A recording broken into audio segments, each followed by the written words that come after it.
Welcome back, Coffee and Convo listeners. I hope this episode finds you well. It's your host, Liz Bullard. For those who are new to the convos, thank you for tuning in. This episode, I'm joined by my oldest friend, Alexis. She is an attorney, and we are discussing a topic that I've heard and had over the course of social media, and it's having a difference of opinion.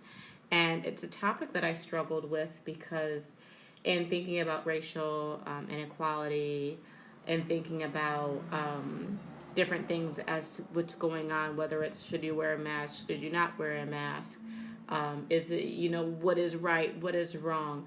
A lot of times I'm hearing that people feel that they can't have a difference of opinion. And I struggle with that because there's some things that I feel very passionately about that are a definite right in my book. And I'm sure that other people feel that way.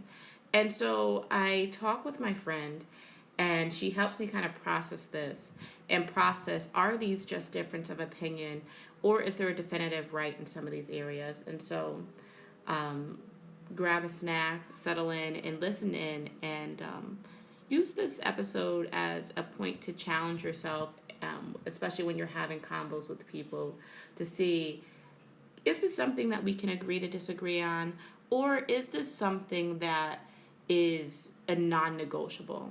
And so through this episode, we kind of identify some things for us that are like non-negotiable, that we do not accept, or a difference of opinion. And so thank you for tuning in. I hope you enjoy this episode. Find Coffee and Convos on Instagram and Facebook. And thank you guys for liking, sharing, and tuning in every week. Continue to be safe and be well, and enjoy the episode.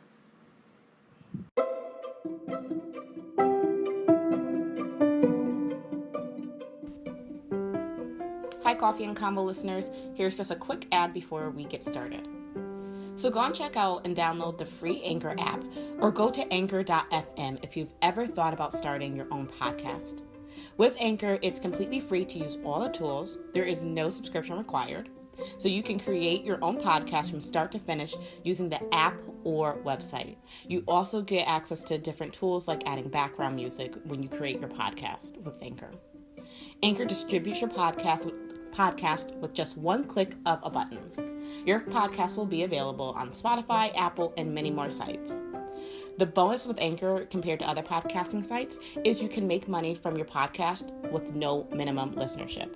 So if you're interested in podcasting, or you have an existing podcast, download the Anchor app or go to anchor.fm to start using the app and creating your ads and creating your podcast. So as always, thanks for listening, and please like, share, and find Coffee and Convos on Instagram and Facebook.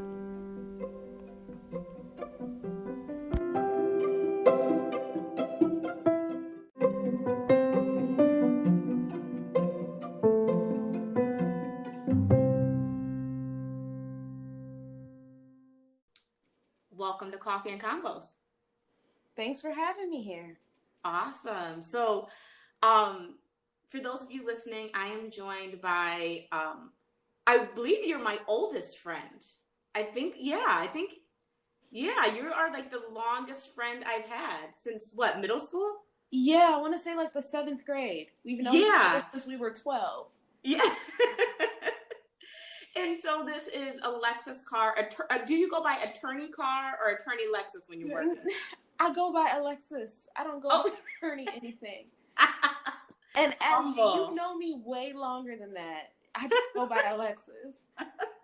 So I am joined by my dear friend Alexis, and I am so happy to have you. I'll give you just a little background. So in between everything that's been going on with racial injustice, COVID, getting ready for the political season, I've been seeing a lot of different things on Facebook, Instagram, just social media.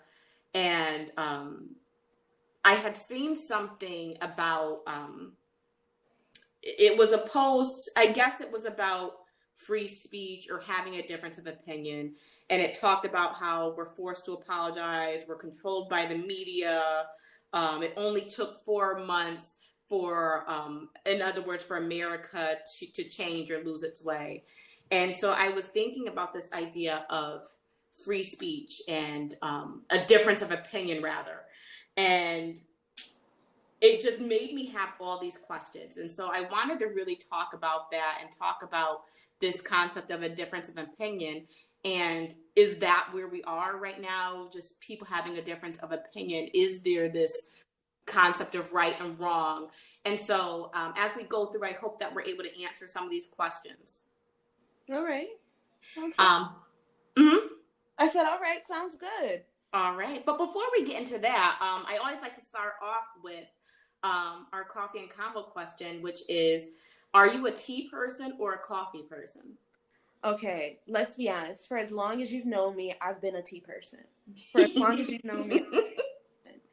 And even when people had lattes, I got green tea lattes. Like, I never drank coffee. If I drink coffee, something terrible is happening. Something went wrong that day. I woke up badly. I slept crazily. My neighbors were arguing. Like, nothing went good that day if I had to wake up in the morning and be like, I need coffee. Because I always drink tea. I drink tea when I had to take the bar exam to become an attorney. Like, I drink tea all the time. And like, now that I've been in quarantine, I haven't drank tea as much, but I'm not going to drink coffee. Like, that's not an option. I feel like that's so you, though. Instead of kind of like going by what status quo, like, okay, we need our coffee in the morning and this and that, you're just like, no, I'm just gonna like be chill and just go with my own flow and just have a latte, but a tea latte. Exactly. There's no reason to. If you're drinking coffee, in my opinion, something terrible has happened to you. Like, why would you drink something made with beans that's rough, that's in your teeth so badly that you like need to go to the dentist to get it whitened? Like, just drink a green tea, something light, something that's gonna make you feel energized, but not gonna make you feel skittish. That's just. And also, too, I'm afraid of all the coffee addicts out there. I pray for them, but I'm afraid for them all the time. I won't let the coffee addicts come for you, I promise. But let me ask you a question. Out there in Chicago where you are, how are things as far as the racial tension? What are things that you're seeing? So I'll just say, I know I can't really talk about my job on here because it's public, but I'm a government employee, so I work for the government here, so my perspective might be a little different. Racial tensions in Chicago, historically speaking, are bad, right? Just historically speaking, like, redlining became popular because of Chicago. Chicago has a really just bad history with all type of racial issues, including prisons, race relations with police. Laquan McDonald was huge here, 16 shots with a police officer who was sentenced for his crime. The whole thing with just even Black women. Literally, R. Kelly is from Chicago, so we have issues with Black women and Black men. So race relations here have always been poor. So if you want to talk about a city that's probably the most segregated city in the country, because Chicago is the third largest city in the country, it's probably Chicago. Rich white people and rich Black people and rich Hispanic people don't even live in the same neighborhoods here. They don't live in the same, they don't live in the same suburbs here. They're so segregated. So when you talk about issues of race here, it is almost like a mini microcosm of the United States because we have so many types of people here.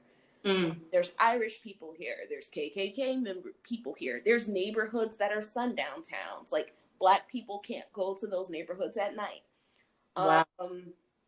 And that's all in the Chicagoland area, not necessarily in the city, but within like the radius of Chicago, or within the county of Cook, or Cook County, the place where the county Chicago is in.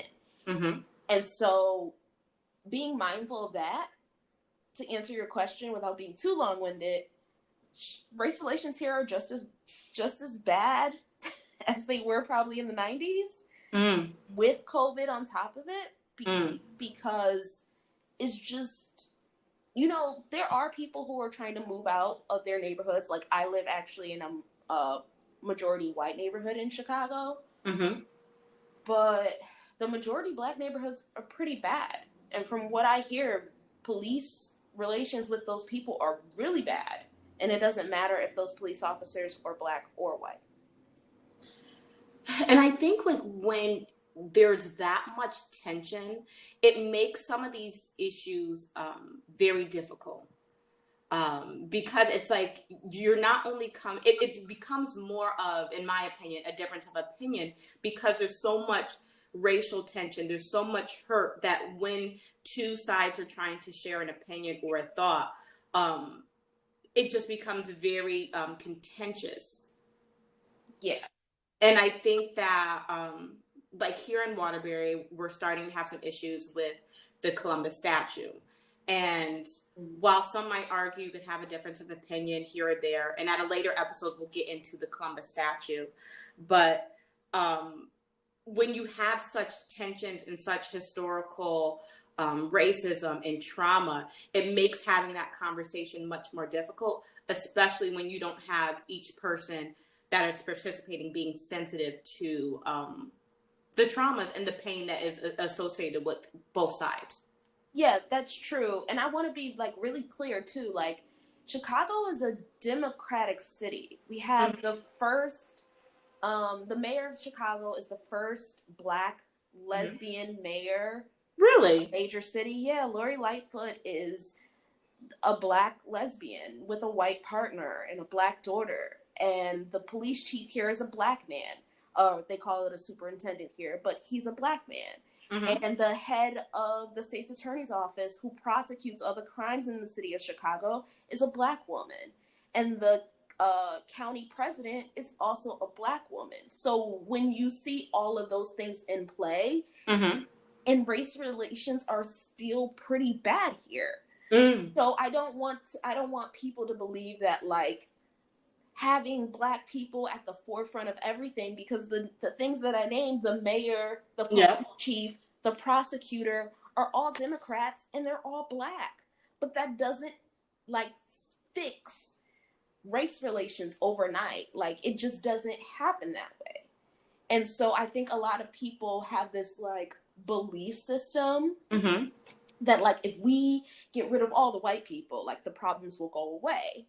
Or if we, like, the 8 Can't Wait campaign, Chicago has 6 of the 8. And can you explain a little bit what that is? So the 8 Can't Wait campaign was created by Campaign Zero, which is a group of organizers originally that came out of Ferguson. So DeRay and Netta, who put together through Campaign Zero 8 different initiatives that are meant to create accountability, transparency between communities of color and disenfranchised communities and police. And so if you go to the website is campaignzero.com, I believe, and go into the 8 Can't Wait, you can actually type in your city and see how many of the 8 they have.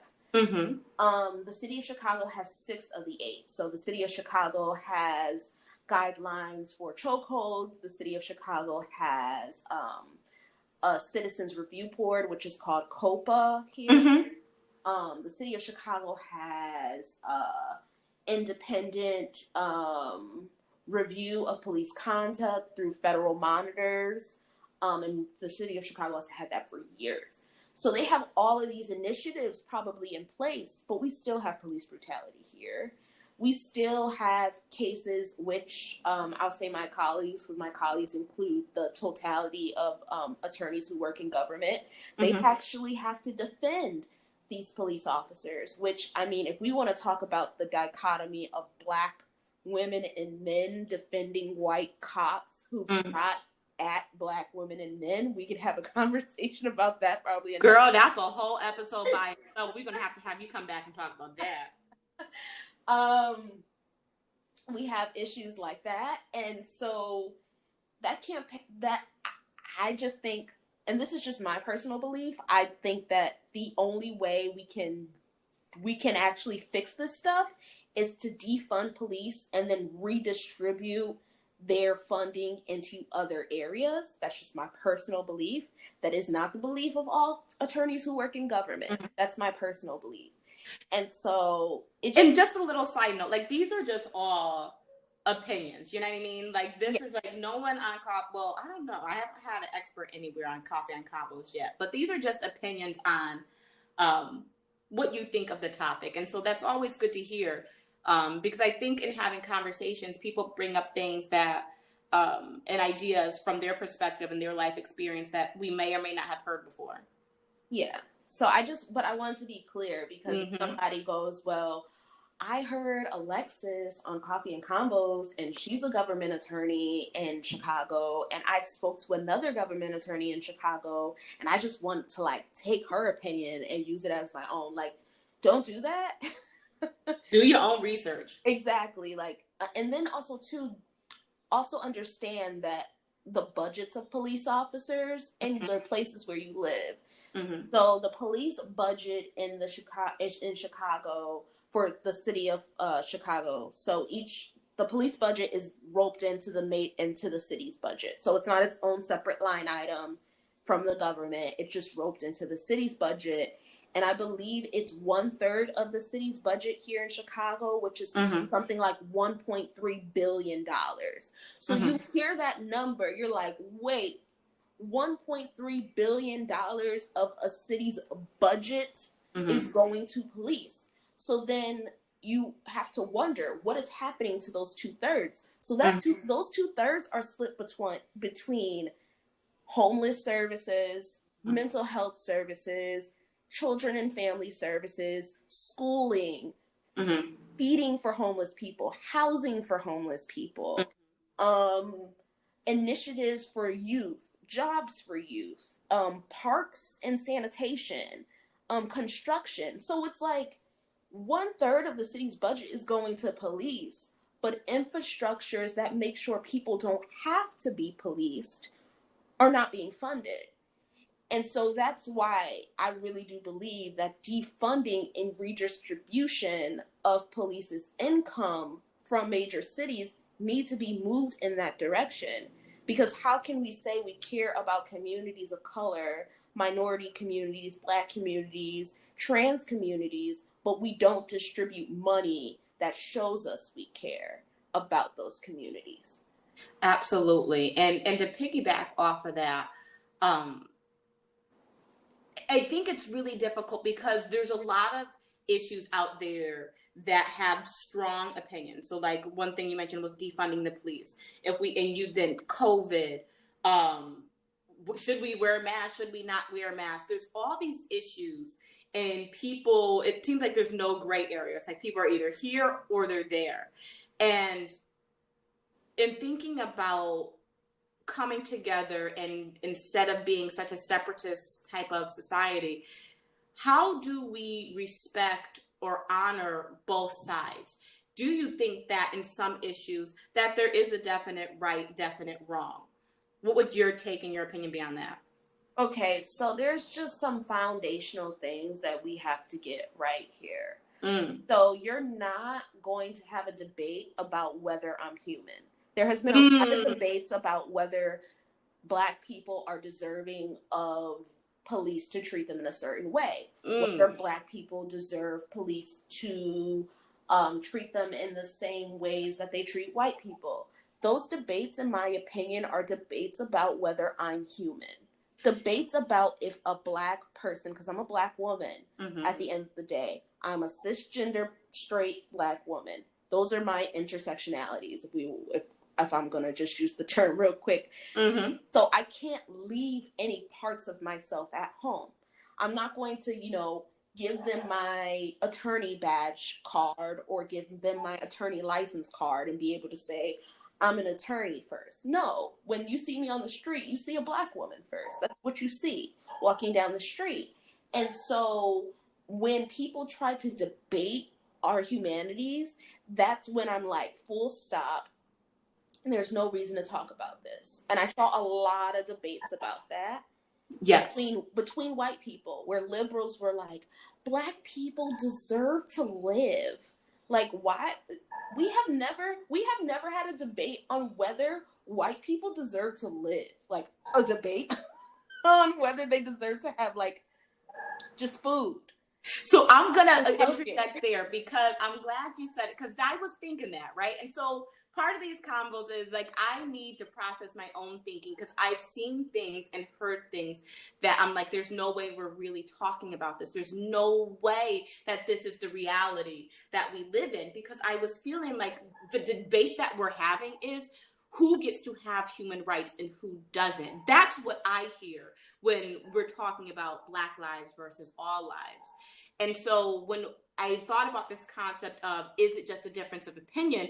I was like, well, maybe I'm hearing the issue wrong, and maybe this is just a difference of opinion.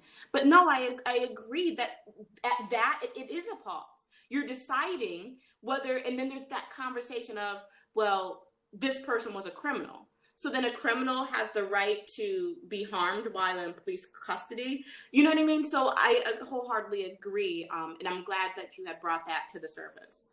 Yeah, I mean, I think what a lot of people don't realize, and prior to the job that I'm currently in, I worked as a government attorney in legislation. So I did a lot of legislative issues as well. And so I've basically, my total career, I've been a government attorney and been doing public service and nonprofit work.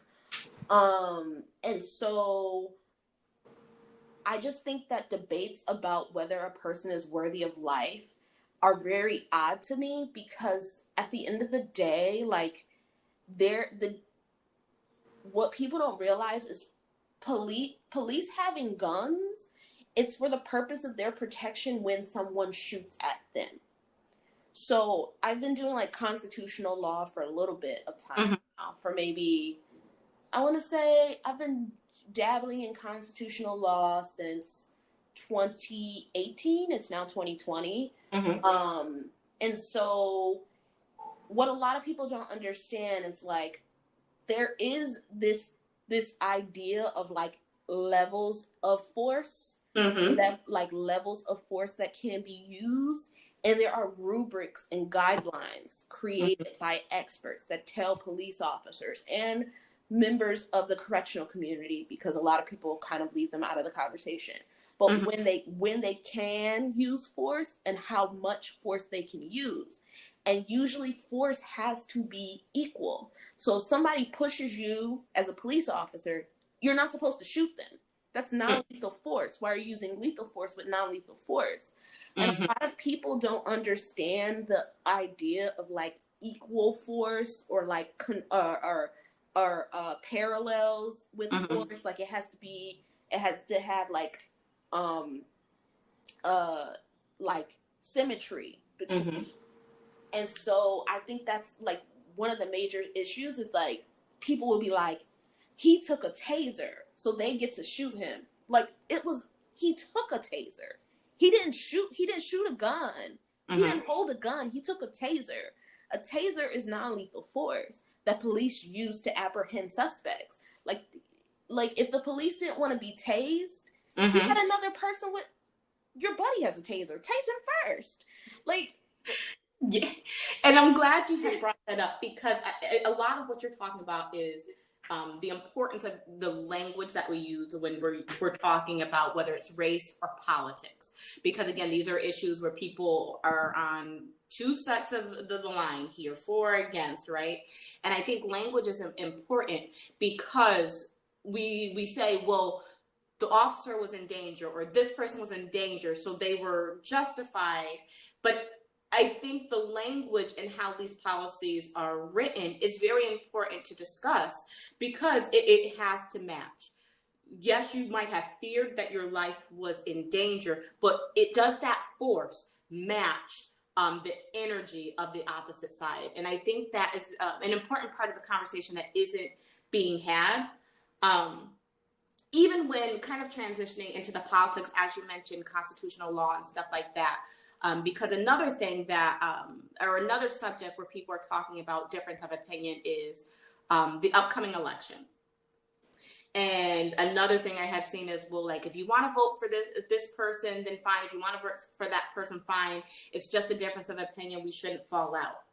And I think the issue, at least for me, is kind of going back to what we said about when we start arguing about human rights, that needs to be a pause. Some of the things that have come out of our current president's mouth have been hurtful, untrue, and igniting of racial tension and all these other things. And so I think that people need to understand is, yes, you have a right to vote for whoever you choose to, whoever's going to get you the best opportunity to get your needs met. However, when you're supporting a candidate, you're supporting their actions and things they've said. And so I think that's, for me, where the issue of a difference of opinion comes in. So I just wanted to see, like, what is your take, your opinion on when people might bring up it's just a difference of opinion when we're talking about the current presidential election? Okay, so I know that was a hard one, wasn't it? Yes.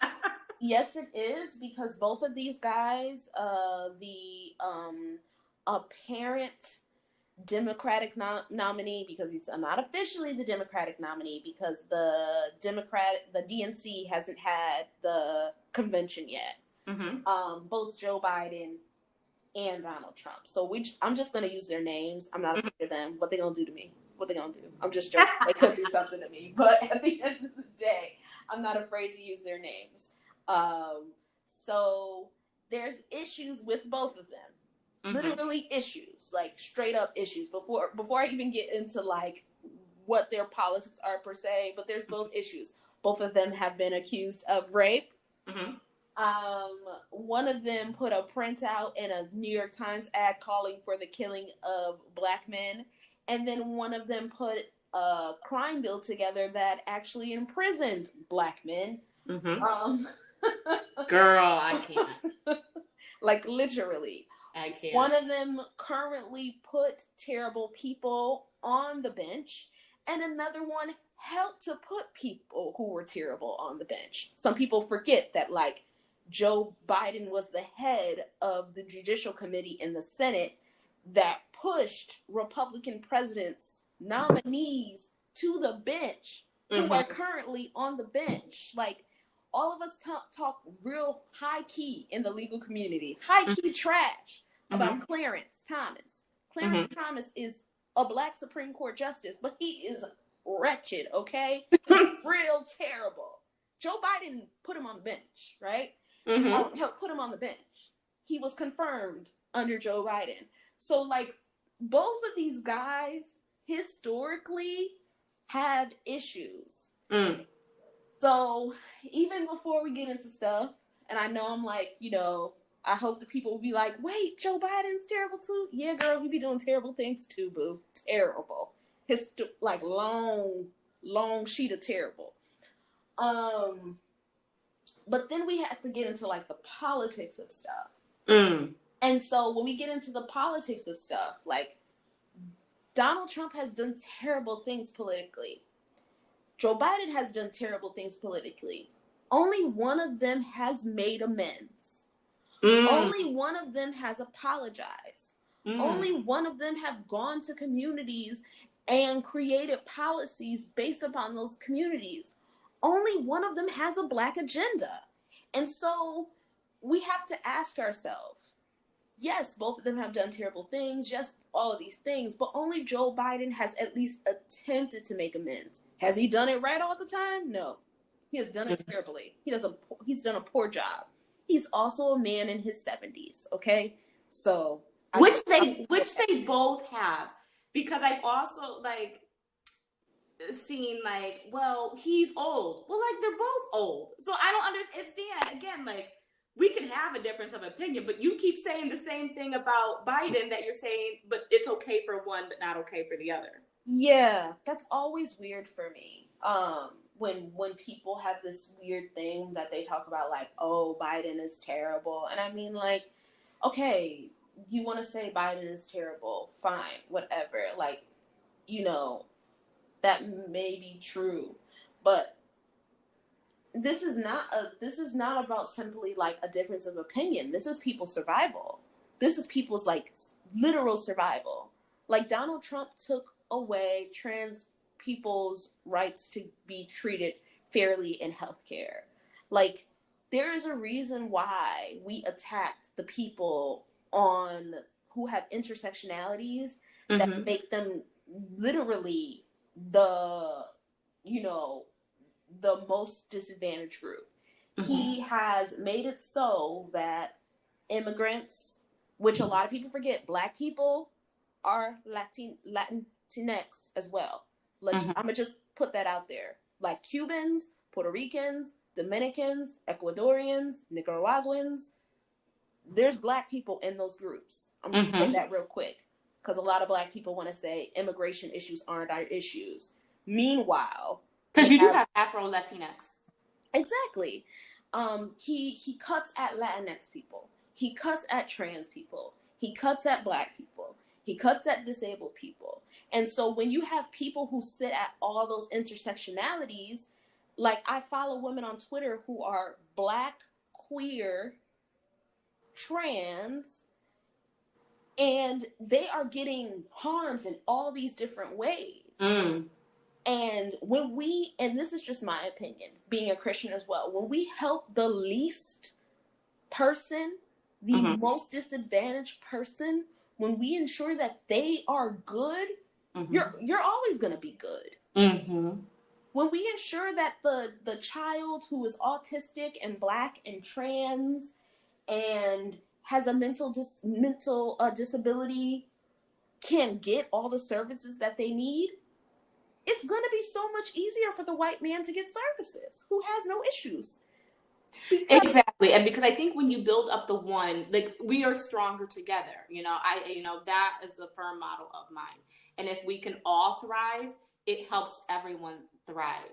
And so I really agree. It goes back to originally what you were saying about those human rights. And I don't think that we should be in a position to say that it's okay to debate or have a difference of opinion on human rights issues. Now, how we get there, I feel like we could debate how we get there. We can have a difference of opinion on how that might look, but to deny someone the same privileges that a dominant or a major group has, I think, at least for me, that's where I'm having a problem, because I feel like that's what we're doing. I feel like we're saying that not everyone is deserving of respect, dignity, support, access to care. And I think that's what I'm struggling with.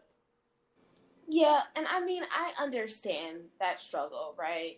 Because like, you, especially just the work that me and you've done throughout our, like, we've essentially, both of us have dedicated our lives to public service. Why did we do that again? I have no idea. Like, how did that happen? And like, why? There's no money in it. There's no money, and it's a lot of like gray hairs and like time lost, where you're just, we're just screaming into the abyss, and your boss is like, "You okay, girl?" And you like, you want to tell your boss no, but you can't tell them no. We're like, we're fine. I'm not overwhelmed over here. We're okay with a little like, really like, meanwhile you're crying into your and right. I take my tea. Yeah.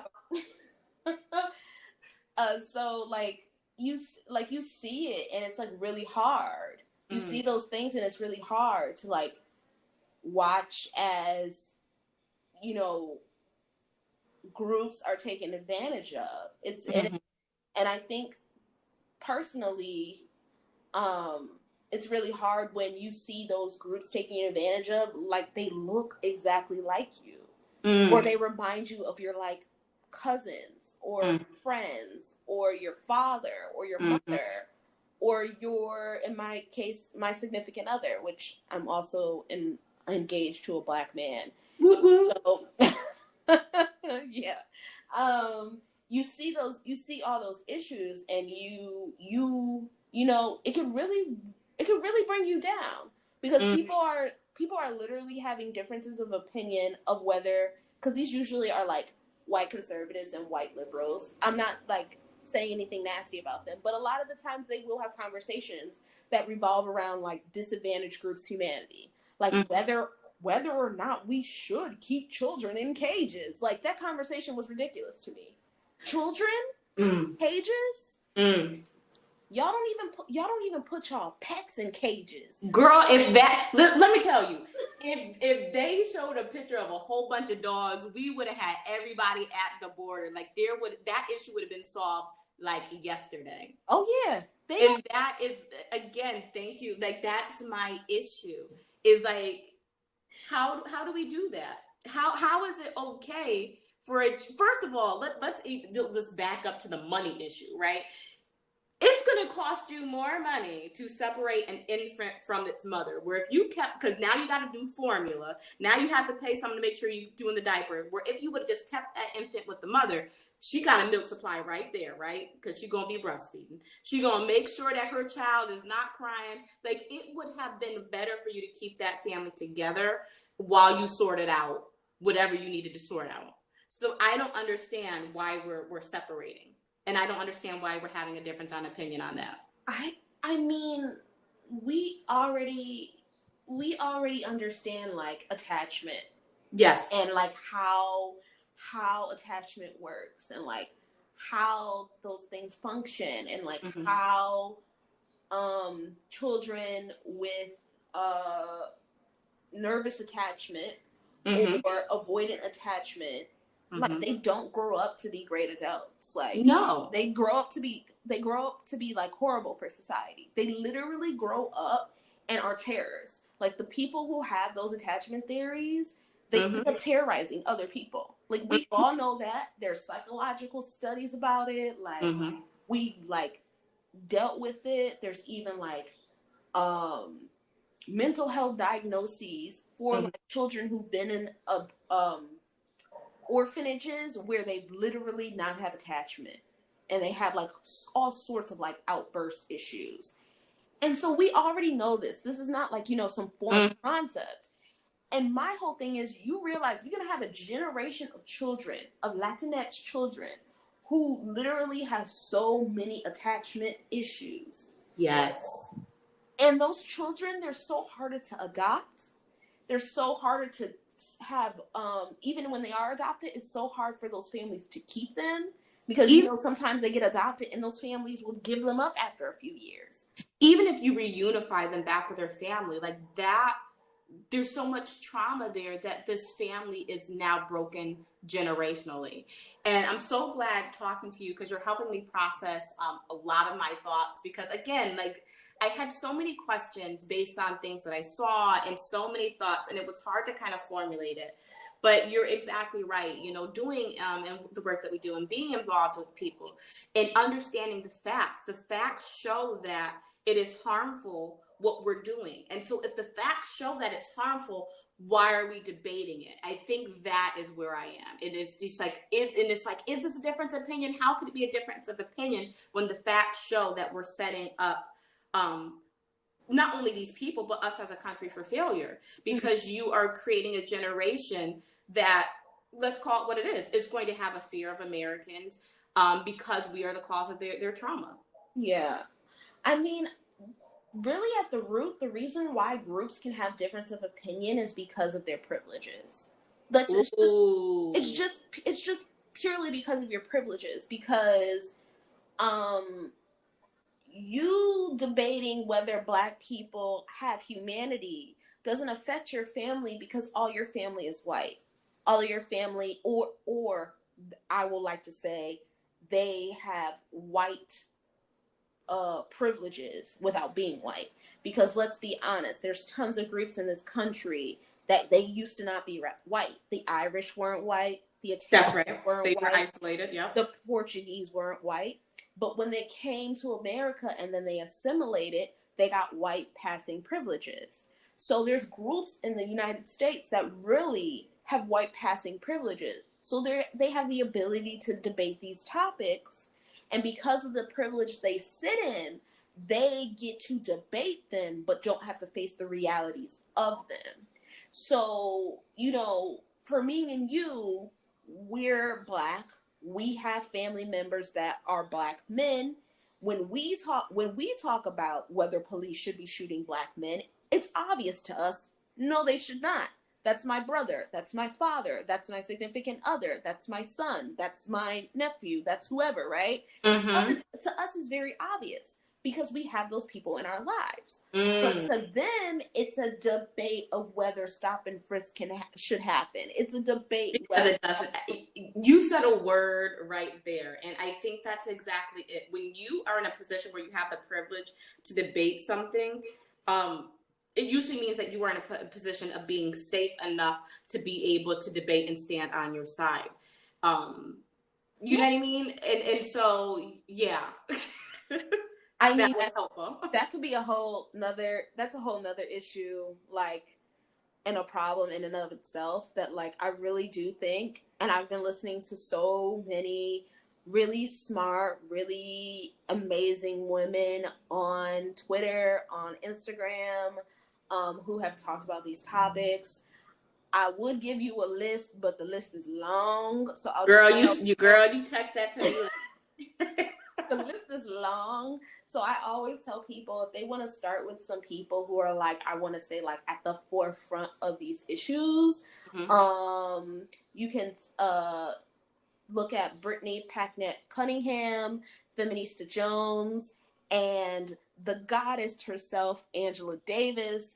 And you can read about what they've done, their work, listen to Brittany Packnett Cunningham on MSNBC. Feminista Jones has tons of things on her Instagram to watch. She has all these things for you to watch and listen to and to talk about the diaspora. Mm-hmm. And, just Angela Davis, because she's the GOAT. Dr. Angela Davis has been doing this work since the 70s, right? Mm-hmm. Like when Gloria Steinem was trying to figure out what to do, she looked to Angela Davis. Like, people always be like, feminist thought. Mm-hmm. Gloria Steinem got it from Angela, right? Mm-hmm. Like, those are the things that people like should look to when you're talking about like prison abolition, and those are the Black women I look to, who always give me really good thoughts and like have pushed me closer to the edge of my thoughts, because I'm extremely liberal. I was not like that growing up. 12-year-old Alexis was not about this life. She was not about this life. Is it bad to be liberal? I have stated my opinion on. Listen. I've gotten to so many, I'll call them discussions online, and someone said, "Well, you would believe that you're a liberal," and I'm like, "Is that a bad thing? Like, is that an insult? Like, what does that mean?" They want to insult you. They really want to insult you so bad. Oh, you're a liberal. Okay, I believe people should have food, water, housing, and not be put in jail because they're homeless. Thank you. Like, it's just basic. Okay. Yeah. It'd be basic stuff. Like, they'd be like, how dare you believe that homeless people should have homes? Do you know how many empty homes that we have in America because of the 2008 housing crisis? Like, but I think it goes back to what you said. Like, it's like, have you ever slept outside? Like, dude, like, have you ever slept in the car? Like, go sleep out in the car, okay? It is not comfy. Yeah, if you have slept in the car, especially for a long period of time, like, we need to help you out, okay? You know what I mean? Like, it's uncomfortable. Like, have you ever been uncomfortable in your life and you've been like, Lord, just help me not to be uncomfortable? Like, yeah, everybody needs some help time to time. You remember when we slept in that car when we was in Massachusetts? Oh my God. So, Coffee and Convo listeners, listen, I thought I was being all grown, 18 years old. Me and Alexis went to, where did we go? Was it Waltham, Massachusetts? Girl. And I said, okay, we're going to get a hotel and stay in the hotel. And they're like, no, you have to be 21 before you can book a hotel. Girl, so we had to sleep in the car. It was not comfortable. No. So imagine doing that for a long period of time. Like, give people a home. Help them out. Yeah. That one night was like never again. And that was one night. And me and you were like, never. Good times. Never again. Now, I will say that since then, I've slept in bus stations, slept in plane stations, slept on planes, slept in on a bus, on Mm-hmm. a train. None of these things are fun times. I want to No. say, I always appreciated when I got back to my home with my bed where I Girl, paid rent. preach on it. Listen, it's a privilege to be able to pay your rent and pay your rent on time. Okay? So I'm thankful for that. So listen, if you can't listen, help people out, okay? And that way when they are able to do it on their own, they can help somebody else out. You know, pay it forward. Exactly. Exactly. And there's tons of ways to do that too. Like a lot of people in this time, to just say this like really quickly, they feel like hopeless, Mm-hmm. and they feel like, okay, I'm a disabled person, or in my position, my job has essentially told us like they really don't want us to protest, or they don't want us to go out there in those things. And I understand that because of the type of job I have, and Mm-hmm. the offices that we're supposed to be representing and the people we're supposed to be representing. Mm-hmm. It can be sometimes problematic. Mm-hmm. But there are ways to help people who are disenfranchised Mm-hmm. that don't always involve, protesting. Mm-hmm. You can give a person money. There's tons of groups that are like requesting money, tons of different groups that are doing that. You can pay it forward by just being there for a Black person. Mm-hmm. Being a place that they can come vent and not be judged. Mm-hmm. Or if you are a Black person, the way to support a Black person is going to get that Black person's hair and nails done, because the Black person is you. Listen, y'all can cash at me to get my hair done any day, get some hair products, okay?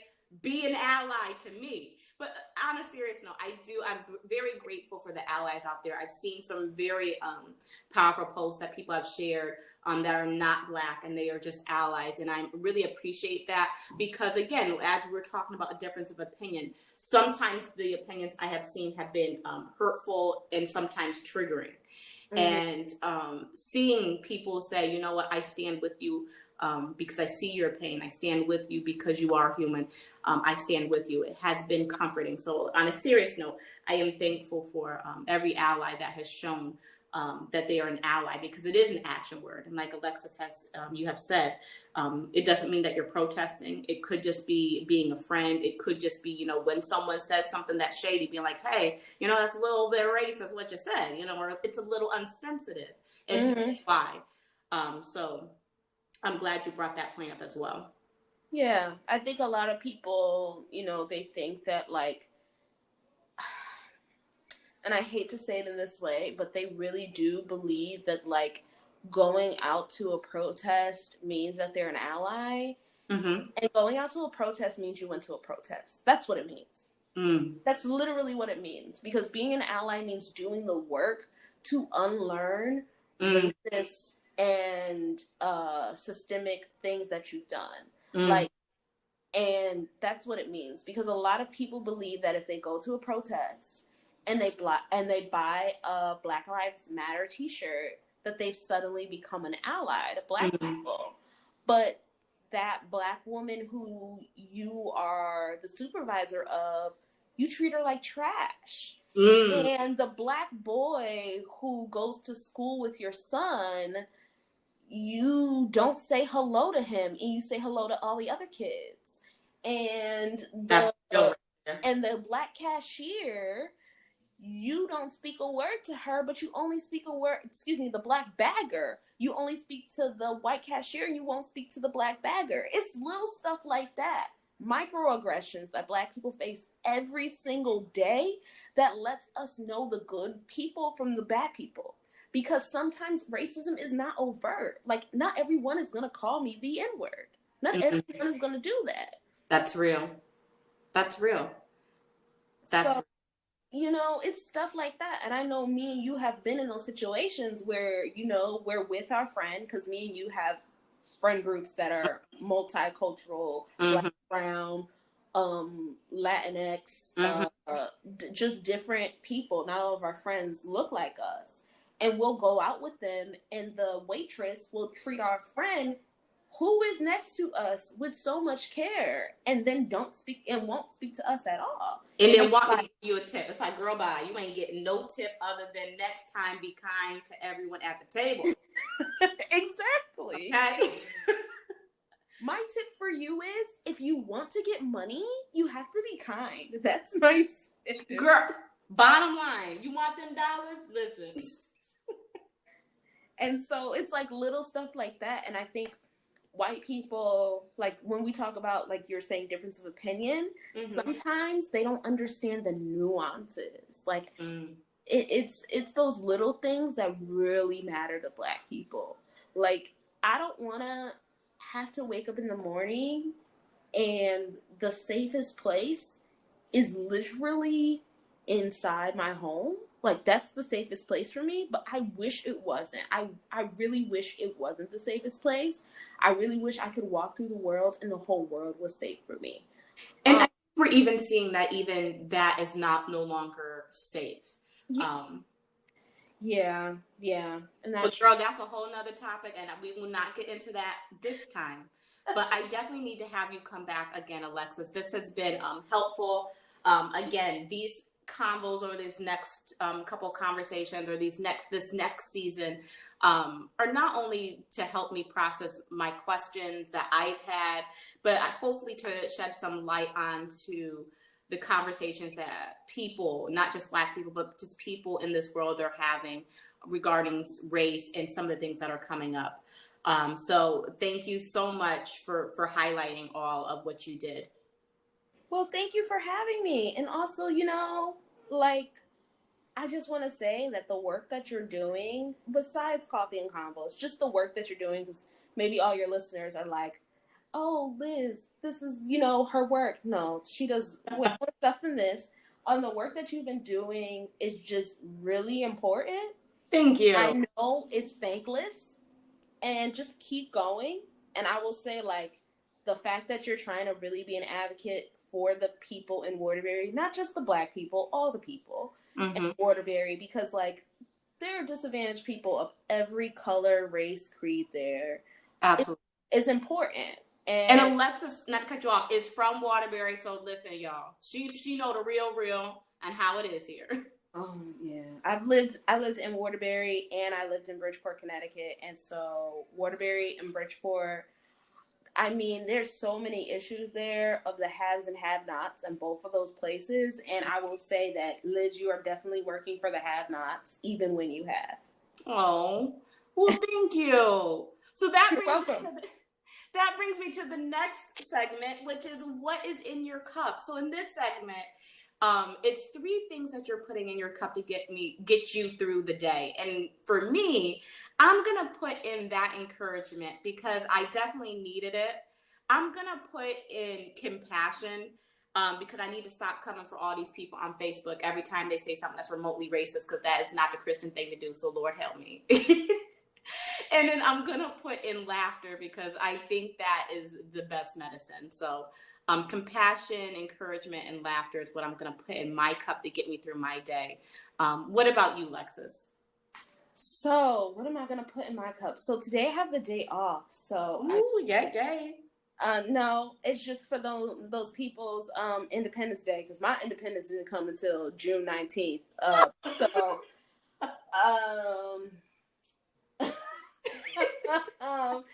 That's all that is. It's just July 3rd. It's nothing happening. Trust me. I've already been doing work today.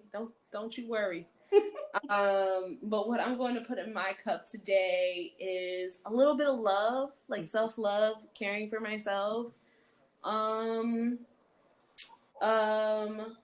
little bit of grace. Just for people, because everyone is learning. I think a lot of people forget that you didn't blossom into this beautiful self-aware flower overnight. So to give other people grace. And then the last thing is, I'm gonna agree with you. Some laughter. Laughter is always important to put in your cup and to really make sure that you're full of that, so other things don't get you down. Absolutely. And please, this is not the last time that you are going to be on the Convos. I'm going to drag you for another But again, thank you. And thank you for helping me to process some of my own questions. And I hope those of you who are listening, you're able to process some of your questions and your thoughts around when people are saying they have a difference of opinion around different things. And again, find Coffee and Combos on Instagram and Facebook. And Alexis, take care, be safe, and be well out there. Okay, you too. Thank you.